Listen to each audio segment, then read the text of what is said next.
ലോകത്തിൻ്റെ കരഭാഗത്തിൻ്റെ ആകെ വിസ്തീർണത്തിൻ്റെ എത്ര ശതമാനമാണ് ഇന്ത്യ? 2.42%. ഇന്ത്യയിലെ പ്രധാനപ്പെട്ട ഹേമന്തോത്സവം ഏതാണ്? ദീപാവലി. വടക്കുകിഴക്കൻ ഇന്ത്യയിൽ ഉത്തരായന രേഖ കടന്നുപോകുന്ന 2 സംസ്ഥാനങ്ങൾ ഏതെല്ലാമാണ്? ത്രിപുര, മിസോറാം.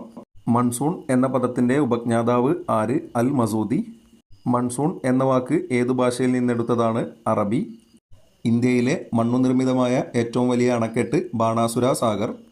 ഇന്ത്യയിലെ ആദ്യത്തെ interstate water dispute tribunal Godavari water dispute tribunal.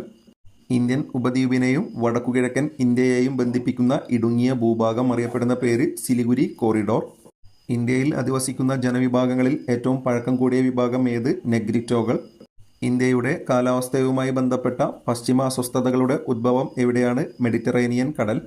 ഉത്തരേന്ത്യയിലെ ഛോട്ടാ നാഗ്പൂരിൽ പ്രാമുഖ്യമുണ്ടായിരുന്ന ഗോത്രവർഗം ഏത്? കോൾ.